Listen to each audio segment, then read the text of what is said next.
صحیح تعلیم ہی انسان کو سنوارتی ہے۔ اسی لیے اسلام نے والدین کے حقوق سے بھی پہلے، اللہ کے اپنے حق توحید سے بھی پہلے اقرا کا حکم دیا۔ اقرا بسم ربک، یہ سب سے پہلی وحی ہے کہ سب سے پہلا کام کیا کرو؟ سب سے پہلے تعلیم حاصل کرو، سب سے پہلے ایجوکیشن حاصل کرو۔ اگر تعلیم حاصل نہیں کرو گے، ایجوکیشن حاصل نہیں کرو گے تو صحیح توحید تک بھی نہیں پہنچ پاؤ گے، ماں باپ تک بھی نہیں پہنچ پاؤ گے، معاشرے تک نہیں پہنچ جاؤ گے، دنیا تک نہیں پہنچ پاؤ گے، جنت تک نہیں پہنچ پاؤ گے۔ یہ بنیاد ہے، تیری فاؤنڈیشن ہے، یہ اساس ہے کہ سب سے پہلے تو تعلیم حاصل کر۔ لیکن تعلیم میں نے کہا صحیح تعلیم، جو اسلام گائیڈ لائن جاری کرتا ہے، اقرا باسم ربک کہا، تعلیم حاصل کر لیکن تیرے رب کے نام کے ساتھ، تیرے رب کی یاد کے ساتھ، اس سے مت بھلا دینا۔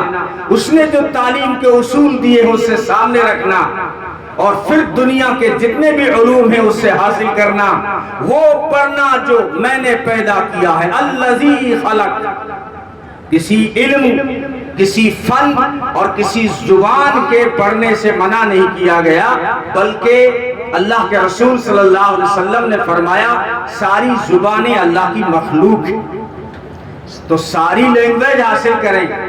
انگلش میں مہارت ہو، سنسکرت میں مہارت ہو، آپ جو ہے ہسٹری پڑھیں، سائنس پڑھیں، ٹیکنالوجی پڑھیں، لیکن جو کچھ بھی پڑھیں اپنے پیدا کرنے والے کو نہ بھولیں، کائنات کا مطالعہ کریں۔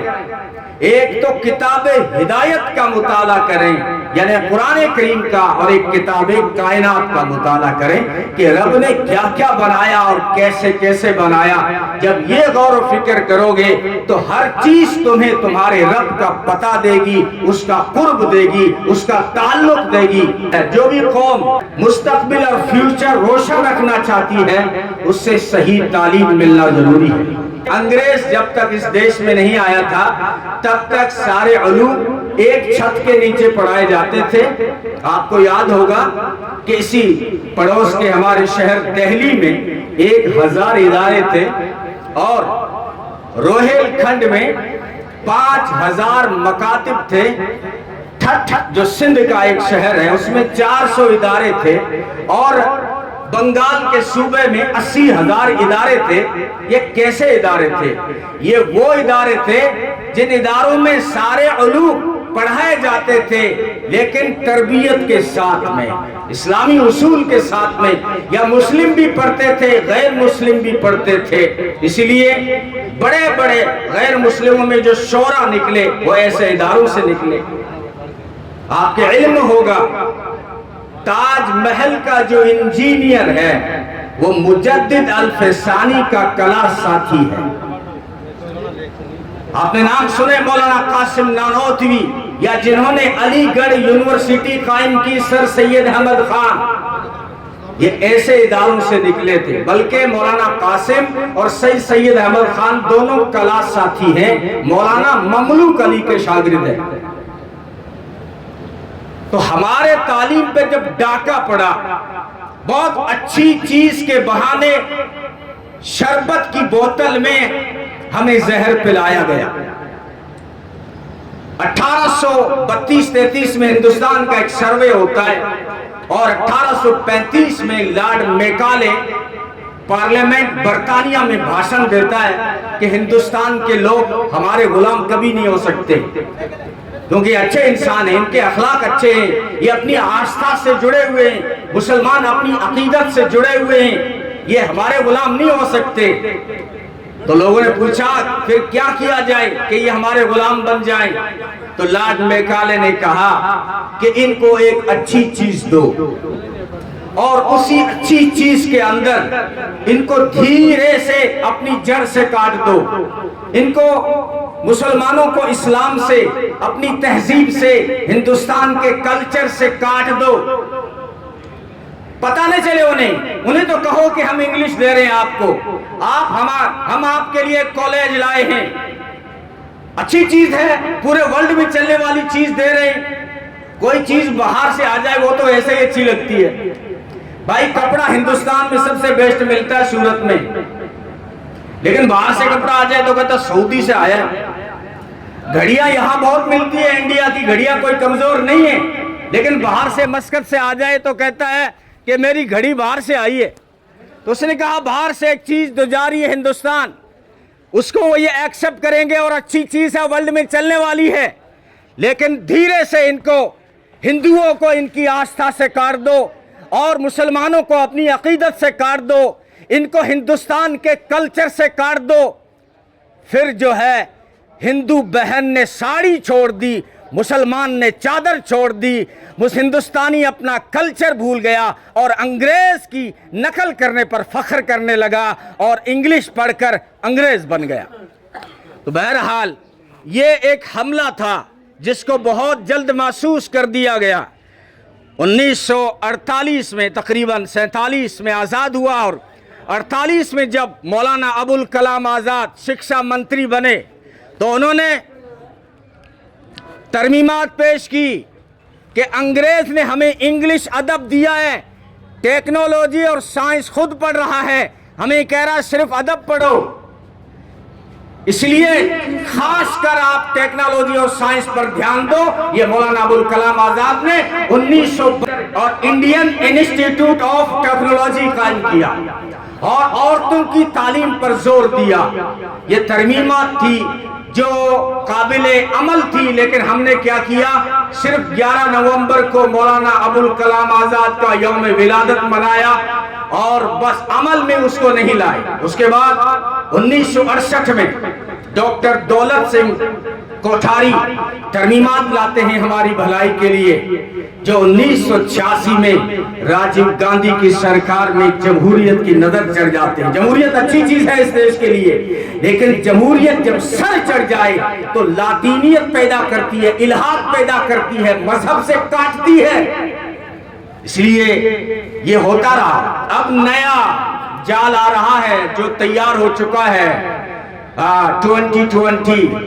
2020 کا جو فارمولہ ہے، یہ نئی تعلیمی جو پالیسی آئی ہے بہت اچھی ہے، بہت زبردست ہیں اس کے نکات. اب انڈیا میں بہت اچھے ڈاکٹر بنیں گے، بہت انجینئر بنیں گے، لیکن کچھ ساتھ میں تمہیں زہر پلایا گیا ہے. اپنی مادری زبان میں تعلیم دینے کی بات تو کی، لیکن اردو کو نکال دیا گیا ہے، عربی کو نکال دیا گیا ہے. اور پہلے تو جمہوریت کا ڈھنڈورا پیٹ رہے تھے، اب جمہوریت نہیں، اب صرف ایک رنگ میں رنگنے کی سازش ہے، صرف سب کو ایک کلچر میں. اور تمہارے بچوں کو، یہ میں بہت اہم بات کرنے جا رہا ہوں، بات کو ختم کر رہا ہوں، تعلیم کے راستے سے تمہارے بچوں کو شرک کے گھونٹ پلائے جائیں گے، شرک کے گھونٹ. تمہارے بچے اچھے ڈاکٹر بنیں گے، اچھے انجینئر بنیں گے، لیکن اس کی کوئی گارنٹی نہیں ہے کہ وہ مسلمان رہیں گے یا نہیں.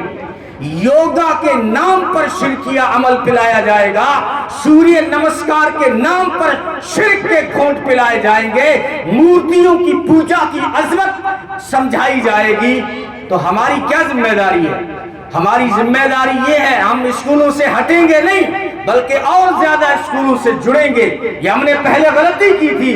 انگریز جب نظام لایا تھا تو ہم اپنا درد سنا کے دور بیٹھ گئے. دور نہیں بیٹھنا ہے، انہیں اسکولوں کے اندر گھسنا ہے، انہیں کالجوں کے اندر گھسنا ہے، انہیں یونیورسٹیوں کے اندر گھسنا ہے اور ہمارے بچوں کی گھر پہ اور مکاتب سے جوڑ کر اپنے عقیدے کی حفاظت کر لینا ہے.